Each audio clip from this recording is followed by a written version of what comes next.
나중에 그 강의 끝난 다음에 와서 그런데 자기 사랑하는 거는 이기적인 거 아닌가요? 그죠. 그 이야기가 또 나온 거예요. 그래서 주제잖아요. 그렇죠. 네. 그래가지고 제가 저는 자기 사랑이라는 것이 나의 네. 장점만 사랑하고 뭐 잘 먹이고 잘 입히고 나 하고 싶은 대로 해라. 네, 그게 맞아요. 아니라 네.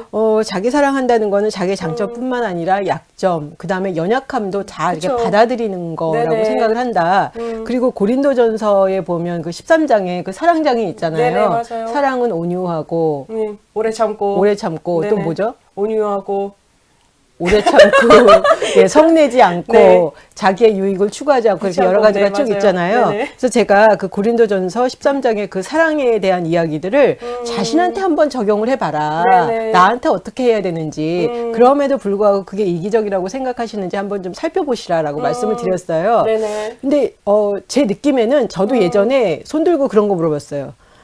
제가 제 자신을 사랑해도 되나요? 그쵸. 참 안타까운 얘기지만 네네, 하나님 맞아요. 앞에서 내가 내 자신을 사랑하는 것이 굉장히 죄스럽고 이기적이 아닌가라는 생각을 맞아요. 했는데 우리가 좀 자기 사랑에 대한 어떤 개념 정리가 좀 필요한 것 같아요. 네, 사람들이 맞아요.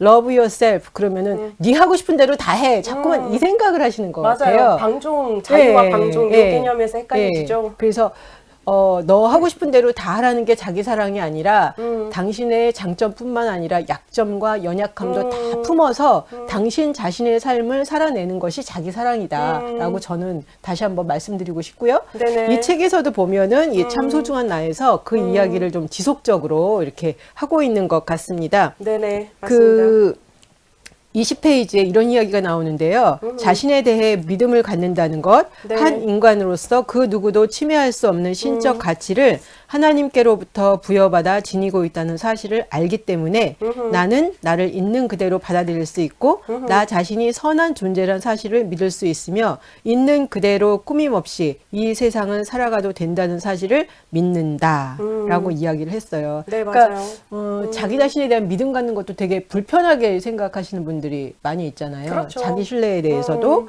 그런데 여기서는 그런 이야기를 하죠.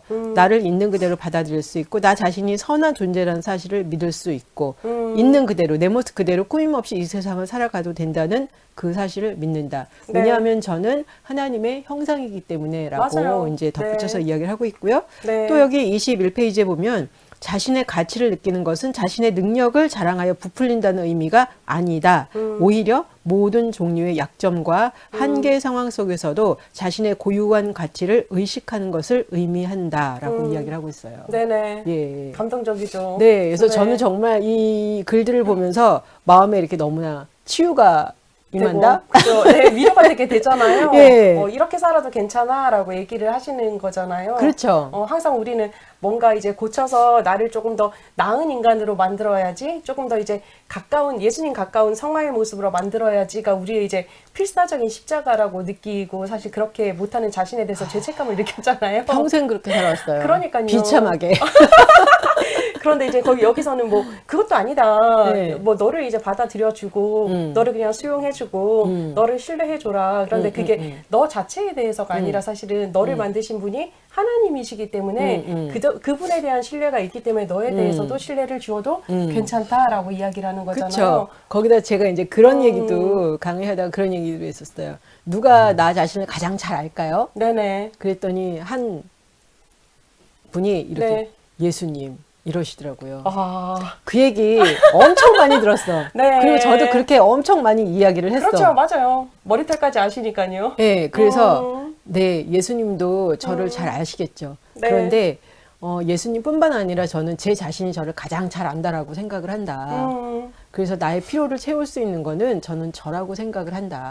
제가 이렇게 말씀드렸어요. 네네. 그러니까 저도 오랜 기간 신앙생활을 했지만 네. 예수님이 나의 필요를 채워주신다라고 생각을 했고 믿지만 그럼에도 불구하고 이렇게 채워지지 않은 나의 공간들이 있는 거 그렇죠. 이거를 어찌하면 좋을까라고 고민을 하면서 예수님이 다 채워주신다는데 나는 왜 이렇게 자꾸만 그래도 이 공허함을 느끼는가 이건 어떻게 된 것인가 그렇죠. 그런데 이 안셀름 그린의 책 그다음에 네. 이제 이런 뭐 상담학 책들을 보면서 나 자신의 필요를 채울 수 있는 거는 바로 나구나라는 거를 발견하면서 얼마나 이렇게 좀 편안하고 그다음에 이제 그것 자체를 저도 인정을 했어요. 네네. 하기야 근데 그게 맞는 얘기지. 나 자신의 필요를 누가 가장 잘 알겠어. 내가 잘 알지. 그러니까요. 예, 네. 근데 그거 인정하는데도 저는 오랜 시간 걸렸습니다. 아, 그렇죠. 우리가 사실 내 필요를 채워주려고 하면 많이 애쓰고 노력해야 되는 부분이 꽤 있잖아요. 그쵸. 왜냐면 이제 우선은 그러면 나의 부족함이나 나의 연약함에 대해서 직면을 해야지 사실은 그거를 채워야 되는구나라는 걸 깨달을 수 있잖아요. 그런데 그러네요. 우리는 이거를 자꾸 눌러서 없다. 예수님이 다 채워줄 거야. 다 채워줄 거야. 왜 믿음이 없으세요? 하나님이 채워주실 거라는 믿음, 이런 얘기도 되게 많이 듣잖아요. 그러면 할 말이 없으니까. 그러니까. 왜냐면 나는 믿음 없는 인간이 되는 예, 거니까요. 예. 그리고 성경에 보면 하나님이 분명히 우리의 머리털까지 다 개수까지 아신다고 세신다 그랬는데, 그러니까. 예. 근데 이 개념하고 사실은 다른 부분이거든요. 그렇죠. 그러니까 예. 그 부분에 대해서 이제 우리가 받아들이면 좀 더 행복하게 살아갈 수 있겠죠. 예, 그래서 그죠? 생각해 보니까 예수님은 예수님 자신을 직면하고 자신의 필요를 잘 아신 것 같아요. 그럼요. 그래서 일할 때와 기도할 때와 쉴 때를 아셨잖아요. 정확하게 구분하셨죠. 자기를 잘 아신 거죠. 맞아요. 근데 우리는 음, 나 자신을 잘 모르고 그다음에 나 자신에 대해서 잘 모르니까 믿음이 없냐고 물어보면은 거기에 이제 주눅 들어서 하나님이 다 채워준다는데 나는 왜 이렇게 부족함을 느끼지? 이거에 대해서 불편해서 말도 못하고 계속 그러니까요. 눌려 있었던 부분들이 네. 있었어요. 네. 그러다 보니까 나 자신을 알아가는 거 이거는 저는 쉽지 않았던 것 같아요. 그렇죠. 참 여러 가지가 어쨌든 믿음 없음하고 되게 맞물려가는 부분이라고 우리가 느껴지는 부분이 있으니까 이거를 떼내기가 쉽지 않죠. 믿음 없는 거하고는 또 차원이 다른 부분인데. 믿음을 거기다 들이대면 주눅 들어서 아마 할 말이 없었어요. 그러니까요. 게다가 또 뭐 저희들은 특수직업이잖아요. 그러니까 더 그런 소리 들으면 헉 하잖아요, 사실. 그러니까요. 네네, 맞아요. 혹시 이 서론 부분에서 같이 네네. 이야기하실 부분? 이 책 자체를 바라보면서, 그러니까 내 느낌을 믿어라. 그 다음에 나 자신의 이제 생각을 믿어라. 그 다음에 나 자신의 이제 그런 갈급함에 대해서도 바라봐줘라라고 이야기를 하고 있거든요. 이 책을 읽는 여정 동안 진짜 우리가 순간순간 느끼는 여러 가지 이제 고통스러운 감정들이나 혹은 사실은 비교 속에서 우리가 늘 살아가기 때문에 무력감, 무기력함을 되게 많이 느끼고 살잖아요. 네. 왜냐면 이제 뭐 눈만 돌려봐도 저 사람은 나보다 훨씬 나으니까요. 그런 사람이 얼마나 많아요. 그러니 거기에서 이제 우리는 상대적으로 빈곤감을 느끼긴 하잖아요. 그런 사람들에게 수사님께서 얘기를 하시는 거예요. 어떻게 자기를 진짜 사랑할 수 있을까? 우리 마음을 다스리고 우리 자신을 바라보는 법을 알려주시겠다라고 소개한 책이다라는 걸 생각하시고 저희와 같이 여정을 시작하셨으면 좋겠습니다. 네. 네. 저는 자기 자신을 직면한다라는 건 어떤 부분에서는 굉장히 겸손함을 네, 맞아요. 인정하는 것 같아요. 네, 겸손하지 맞아요. 않으면 사실은 이제 자기의 연약함을 인정하는 것이 쉽지가 않으니까. 맞아요. 예. 고통스럽죠, 사실. 예. 맞아요. 1장에 보면 자신의 가치를 개발하기라는 그 제목으로 되어 있고요. 네네. 여기에 보면 34페이지에 이런 이야기가 있습니다. 로마노 과르디니는 자서전에서 하나님은 인간 각자에게 그에게만 해당하는 원초적 말씀을 하신다고 적었다. 네. 인간은 육화된 하나님의 말씀이다. 그래서 우리 각자가 지닌 과제는 자신에게 주어진 하나님의 유일한 말씀이 드러나도록 하는 것이다. 자신의 가치를 느끼는 것은 나 자신이 바로 이 유일한 하나님의 말씀이라는 것과 하나님이 나를 통해 이 유일한 말씀을 표현하신다는 사실을 인식하는 것이다. 예, 이거 보면서 얼마나 좋은지. 그죠? 예. 위로가 되죠, 되게. 예, 얼마나 좋은지. 왜냐하면 뭐 이거 뭐 비교할 필요도 없고 비교한다고 되는 것도 아니고 하나님이 육화된 말씀으로 나를 만드셨다라는 거. 네. 뭐 선생님이 계속 말씀하셨던 유일무이한 나라는 거. 네, 맞아요. 이게 얼마나 좋은지 이렇게 막 안에서 가슴이 이렇게 따뜻해졌어요. 네, 맞아요. 예. 그 난로를 품고 사는 것 같은 마음이죠. 예, 너무 좋아서 그러니까요. 하나님은 인간 각자에게 그에게만 해당하는 원초적 말씀을 하신다. 나에게만 해당하는 원초적 말씀을 하시고 네. 그것으로 말미암아 나의 삶이 만들어지고 있다. 예. 그러니까요. 너무 좋았고요. 네네. 그다음에 또 이런 이야기도 나오더라고요. 자신의 가치에 대한 건강한 느낌은 성공하고 있을 때만 느껴지는 것이 아니라 자신의 가치를 느끼는데 결정적으로 중요한 요소는 자기 자신에 대하여 어느 상황에서나 이해하고 긍정하는 것이다. 자신의 가치를 느끼려면 자신의 약점이나 어두운 부분과 화해해야 한다. 예, 지속적으로 이 이야기가 나오는데 네, 맞아요. 이걸 보면서 이 두 부분을 보면서 굉장히 저는 많은 따뜻함이 네. 제 가슴에 이렇게 몰려왔어요. 네네, 맞아요. 그죠. 예. 선생님은 어떠신가요? 여기에서 우선 이제 하나님이 우리 각자에게 독특한 이야기를 하신다라고 이야기를 하고 있잖아요. 네. 이 부분에 대해서 우선 안셀름 수사님께서는 이제 네. 심리학자 에릭슨에 대해서 얘기를 하고 있어요. 에릭슨은 이제 욕구에 따라서 사람이 어떻게 발달해 가느냐에 대해서 얘기를 하고 있는데 가장 기본적으로 우리가 부모를 통해서 받아야 되는 원초적인 믿음이라는 것이 있다는 거예요. 내가 울면 적어도 누군가가 와서 달래주겠지. 내가 오줌을 싸면 누군가가 와서 기저귀를 갈아주겠지. 이런 믿음이 자신에 대한 이제 존재 자체에 대해서 아, 내가 살아있는 존재구나라고 느껴질 수 있는 자아 정체성하고도 연결이 된다고 얘기를 하고 있고요. 또한 아울러서 성인이 되어서는 아, 내가 살만한 세상 속에서 살고 있기 때문에 네. 타인에 대해서도 내가 신뢰를 해도 되는구나라는 이제 그 관점으로 연결이 된다라고 얘기를 하고 있어요. 그런데 우리는 사실 어렸을 때는 그런 전적인 사랑을 받고 자라지만 문제는 뭐냐면 그 사랑을 받은 걸 우리가 기억을 못하죠. 왜냐하면 아기 때니까 뭐 대부분 이제 내담자들 만나다 보면 제가 아기 때는 저희 엄마에 의하면 저희 아빠가 저를 사랑하셨다고 해요. 그러나 기억이 없어요 라고 얘기를 하는 거죠. 우리가 정말 기억하고 있는 가장 어린 시절들을 생각을 해보면 그래도 여전히 비교 속에서 우리들이 평가를 받았던 모습들이 많이 나타나는 부분이거든요. 그렇죠. 그렇죠. 그렇기 때문에 그러면 나는 평생 나의 정체성이나 나를 사랑하지 못하고 살아가는 것이 아닌가라고 이야기를 하고 있거든요. 그런데 몇 번의 만남이 있다라고 얘기해요. 인생에서 중요한 만남은 첫 번째는 부모님과의 만남인 거예요. 이거는 내가 선택할 수 있는 부분이 아니잖아요. 뭐 내가 원한다고 내 부모님 밑에서 태어난 게 아니니까. 그런데 두 번째 만남을 통해서는 이제 변화가 가능하다라고 얘기를 해요. 요건 이제 배우자와의 만남인 거예요. 좋은 배우자를 통해서 치유를 받고 이제 그 믿음이나 신뢰나 아니면 자기 정체성이 회복이 된다라고 얘기를 하고요.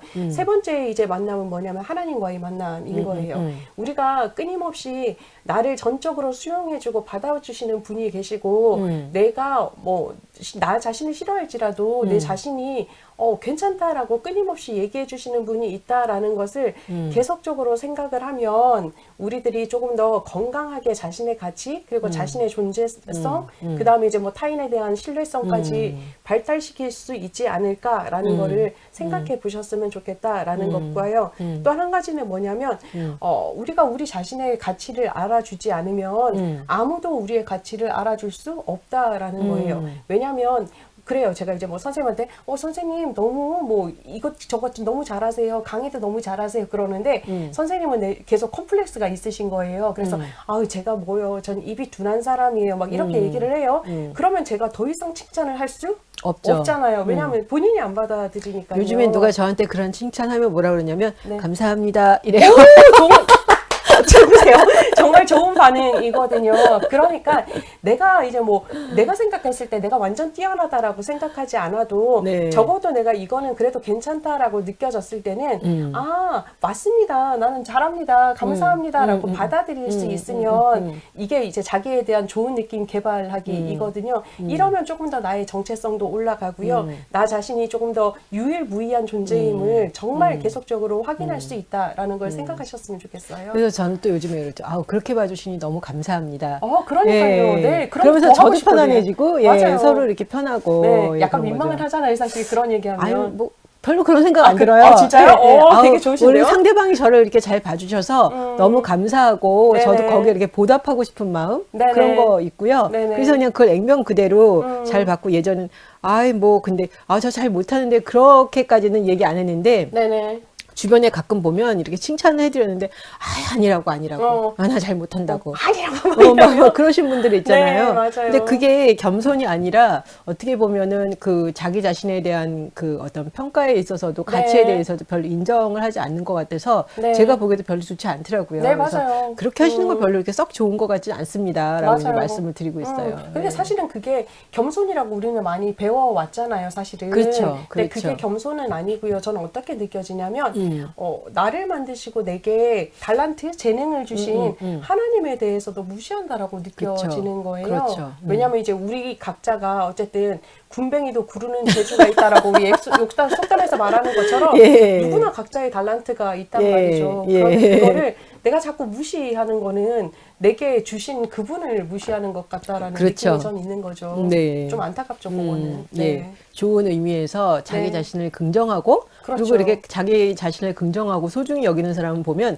다른 사람도 그렇게 존중하고 소중히 맞아요. 여기는 것 같아요. 맞아요. 예. 그렇다고 이제 뭐 뻑뻑 먹어서 내가 자랑을 하라라는 얘기는 아닌 그렇죠. 거예요. 네. 그렇죠. 여기서 이야기하는 건 또 그 얘기도 계속 하고 있잖아요. 그림자와 화해를 해라. 그렇죠. 이 그림자라는 것은 뭐냐? 내가 감추고 싶은 나의 이제 컴플렉스 혹은 나의 연약함인데요. 그런데 그건 있는 것 같아요. 제가 경험을 하다 보니까 그림자가 매번 발견이 돼요. 이게 무슨 말이냐면 어떤 항상 사람 공존한다는 거 아니에요? 그렇죠. 공존하는 거죠. 나는 이 정도의 이제 나를 오픈했어라고 생각을 했는데 또 감추고 있는 부분이 있는 거예요. 그러면 또 다른 사람을 통해서 내가 자극이 되면 또 그 그림자가 드러나고 그럼 내가 또 깨닫게 되고 조금 더 오픈하게 되면 또 다른 그림자가 계속적으로 처지고 그러니까 완전히 인지를 할 수는 없는 것 같기는 한데 그래도 끊임없이 살면서 요 그림자에 이제 내가 직면해야 될 그림자들은 계속 있다라는 거는 저는 그렇죠. 발견이 되더라고요.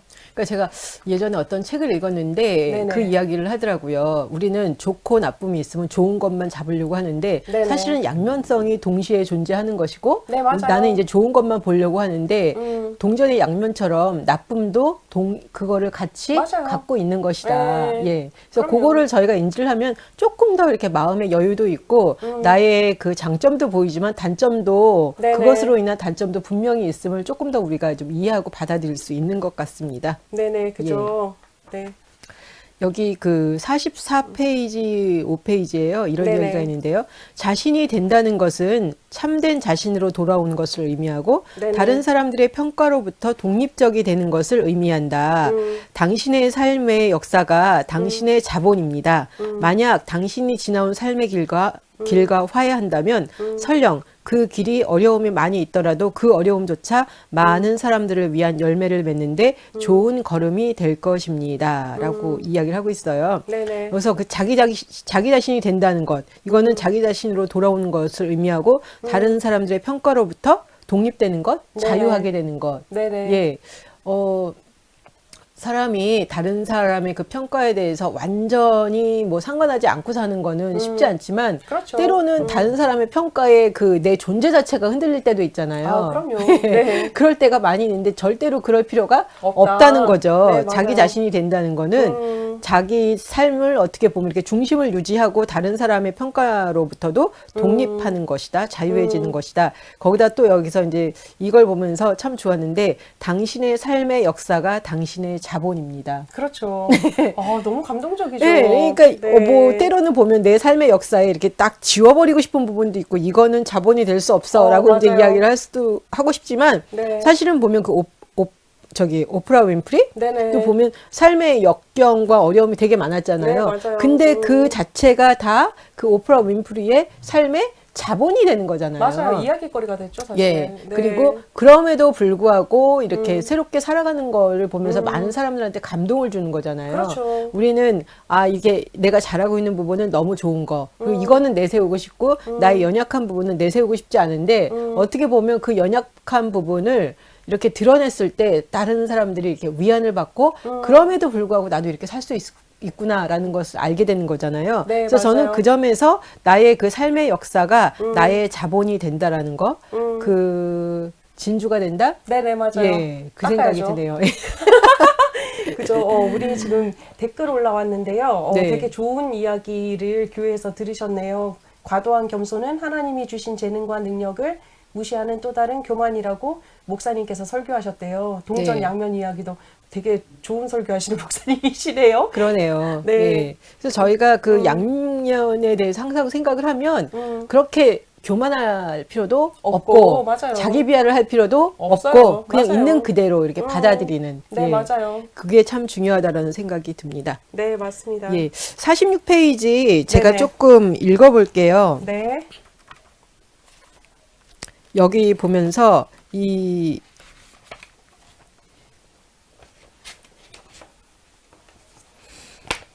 46페이지에 이런 이야기가 있는데요. 내 삶에 대해서 스스로 책임질 줄 알게 되면 내 비참함의 원인을 다른 사람에게서 찾는 것을 그만두게 된다. 내 삶에 대한 책임은 바로 나 자신한테 있다는 사실을 의식하면 나만이 간직하고 있는 가능성들과 하나님께서 만들어주신 나의 유일한 모습에 대해서 눈뜨게 된다. 이 일이 일어나기 위해서는 내가 그동안 나 자신은 이 정도 돼야 한다 하고 은연중에 세워두었던 지나치게 높은 목표와 이별을 해야 한다. 이제부터는 아무런 잘못도 하지 않은 완전한 존재가 되기 위해서가 아니라 내 안에 들어있는 모든 요소들을 다 받아들이고 나와 완전히 하나로 일치하는 것에다가 모든 관심을 쏟아야 한다. 예, 그죠. 자신의 삶에 대해서 책임질 줄 알아야 하고 내 비참함의 원인을 다른 사람들에게서 찾는 것을 그만두어야 한다. 네, 예. 맞아요. 근데 저는 약간 어떤 부분이 있었냐면 잘 될 때는 아무 생각 없이 지내다가 네. 잘 안 될 때는 갑자기 네, 부모님 원망을 할 때가 있었어요. 그렇죠. 예, 그리고 그거를 내가 잘 못하는 거에 대한 어떤 당연한 그 정당화로 이렇게 했었던 것 같아요. 네. 그런데 어느 순간 음, 이랬던 저랬던 내 삶에 대해서 현재 지금 성인이 된 내 삶에 대해서 그거는 내가 책임을 지는 자세가 아니다 네. 라는 생각이 들면서 결국은 자기 삶에 대해서 스스로 책임을 지게 되면 사실 다른 사람에 대해서 원망을 하지 않게 되잖아요. 그럼요. 그 원망을 그냥 끊어버리는 거죠. 근데 네. 제가 무슨 생각이 들었냐면 내가 다른 사람에 대해서 원망을 할 때 네. 저 사람이 내 지금 앞길을 막았다라고 생각을 한단 말이에요. 네네. 그 사람이 내 앞길을 막았다고 생각했는데 결국 보면 그 생각이 깊어지면서 내가 내 앞길을 막고 있는 거죠. 맞아요. 내가 내 앞길을 막을 생각은 전혀 없었는데 네. 그리고 아니 저 사람이 잘못해서 내가 저 사람을 원망한다라고 그냥 그 정도로 생각을 한 거지. 근데 그게 내 앞길을 막는다고는 전혀 생각을 못했는데 어떻게 그런 일이 벌어졌는가. 그죠. 근데 내가 내 앞길을 막고 있는 거는 누구 책임이에요? 내 책임이죠. 내 사실. 책임인 거잖아요. 맞아요. 그러니까 제가 너무 좀 황당하면서 원망은 절대 하지 말아야 된다. 네. 그리고 내 인생은 누구 책임하에 있다? 내 내 책임하에 책임하에 있다는 있다. 거를 내가 항상 기억해야 된다는 걸 다시 한번 제가 좀 절감했습니다. 네, 맞아요. 네. 되게 재밌는 어우. 발견을 하셨네요. 그냥 네. 내가 원망함으로써 끝나면 그냥 원망 계속 하겠는데 그 네. 원망이 결국은 내 앞길을 막고 있으니까 그 사람 앞길을 막고 있으면 모르겠는데 내 앞길을 막고 네, 있으니까 맞아요. 그거는 하면 안 되겠더라고요. 네, 맞아요. 예. 그래서 여기서 이제 용서에 대한 이야기도 사실은 나오잖아요. 그쵸. 그러니까 용서에 대해서도 얘기 나오는 게 용서를 하는 것은 그 사람을 위해서가 아니라 나를 위해서 하라고 얘기를 하고 있는 거잖아요. 그 얘기 많이 들었는데요. 그 얘기가 이게 잘 와닿지가 않잖아요. 아, 그렇죠. 근데 저한테 그런 것들이 확 와닿는 거는 이게 나한테 지금 완전히 손해를 끼치고 있구나라는 게 이렇게 정신적으로 확 왔을 때 더 네. 이상 그러면 그렇게 하지 말아야 그래야지. 되겠다. 맞아요. 결단하게 되는 갑자기 거잖아요. 이렇게 막 탁 머리에 이렇게 불이 들어온다고 그러나 이게 원망하고 용서 안 하고 있으면은 이 손해가 지금 다 나한테 오고 이게 지금 내 앞길을 막고 있구나 이러면 안 되겠어라는 생각이 탁 들었을 그리고, 때 그죠. 그때서야 이제 비로소 그거를 좀 그만둔다고 하나 네네, 예, 맞아요. 그런 생각이 좀 드네요. 네, 예. 맞아요. 참 놀랍죠. 어쨌든 어쨌든 뭐든지 다 사실은 내 경우에 적용을 해봤을 때 가장 예. 깨닫기가 쉽기는 해요. 왜냐하면 예. 인간인지라 예. 우리가 아무리 타인의 상황을 많이 생각하고 고려하고 배려하는 사람이라 할지라도 남의 상황을 내 것처럼 느낄 수는 없는 없죠. 거잖아요. 네, 네, 그렇죠. 그리고 이제 우리는 보통 자기한테 손해가 되면은 잘 안 하려고 하잖아요. 맞아요. 근데 이제 이게 너무 이렇게 상처가 깊거나 힘들 때는 나한테 손해가 되던 말던 일단 나 하고 싶은 대로 하고 싶은 마음도 되게 강하단 말이에요. 맞아요. 근데 어느 날 정신 차리고 보니까 그게 나를 지금 죽이고 있어. 그러면은 그만해야 되겠다라는 네, 생각이 맞아요. 들어요. 그 깨달음이 오기 전까지는 사람이 참 이렇게 좀 무식한 짓을 많이 하고 자기 자신을 아프게 하는 짓을 많이 하는 것 같아요. 그렇죠. 예. 근데 뭐 또 그것도 사실은 그래요. 저는 이제 뭐 미워하는 감정 아니면 원망하는 감정, 불평하는 감정도 충분히 느끼라고 얘기를 하거든요. 왜냐하면 내가 뭐 상처를 받은 건 당연한 거고 그럼 내가 마음이 힘들어지고 상대를 욕하고 싶고 상대를 원망하고 싶은 마음은 당연한 거잖아요. 그런데 또 우리는 이제 그 교회 다니시는 분들은 사실은 무조건 용서하라라고 얘기를 하잖아요. 오리, 백리 막 이런 얘기, 뭐 겉옷, 속옷 이런 얘기하면서 얘기를 하시는데 저는 무조건은 아니라고 생각을 해요. 그쵸. 충분히 내 마음속에서 내 미움, 그다음에 나의 원망의 감정이 충분히 토로되고 날 때, 그 후에 나면 그 감정들이 이제 가라앉고 나면 진짜 편안하게 용서를 할 수 있는 거죠. 내 앞길을 막지 않기 위해서. 내 감정들을 알아주는 거, 그렇죠. 내가 알아주는 거. 네네. 1차적으로는 그게 필요하고. 아, 그렇죠. 근데 너무 오랜 기간 하다 보면 그게 너무 길어지면 자기 인생을 힘들어져요. 가로막고 맞아요. 있으니까. 언제까지 사실은 이제 그런 얘기 하거든요. 그러니까 자기가 자기를 잘 알아야 되는데 또 그게 있는 거죠. 사람들은 그러니까 사람의 본성인 것 같아요. 우리는 내버려두면 끝까지 갈 수 있는 존재인 거죠. 그쵸. 아무리 겁이 많다 한다 한들 우리가 뭐 이제 어떤 제재가 없다 그러면 끝까지 갈 수 있는 존재다라는 것을 인지를 하고 그러면 내가 어느 정도까지 했을 때 내 감정이 내려앉았을까는 잘 캐치를 해야 되는 부분인 거예요. 그래서 그쵸. 자기를 잘 알아야지 사실은 타인에 대한 용서도 가능한 부분인 거예요. 그렇죠. 왜냐하면 이제 뭐 완전히 이제 감정이 사라지지는 않을 거거든요. 미운 감정은. 그러나 이만하면 됐다라고 자기가 판단을 할 수 있어야 되는 건데 그게 안 된다라는 얘기는 뭐냐면 내가 어떤 사람인지를 모르기 때문에 자기가 자기 자신을 잘 모르기 때문에 나타나는 현상인 거거든요. 그럼 계속 나는 원망하고 계속 뭐 불평하고 이러면서 내 앞길을 자꾸 막고 있는 저 사람 때문이 아니라 나 때문에 막히고 있는 부분이 생기는 거죠. 그게 너무 어이없어요. 내가 내 앞길을 막고 있다니. 그래서 그걸 이제 끄집어 나와서 이제 느껴지는 깨달음의 부분이기도 하니까요. 완전 어이없음. 안타깝죠, 사실. 네. 예.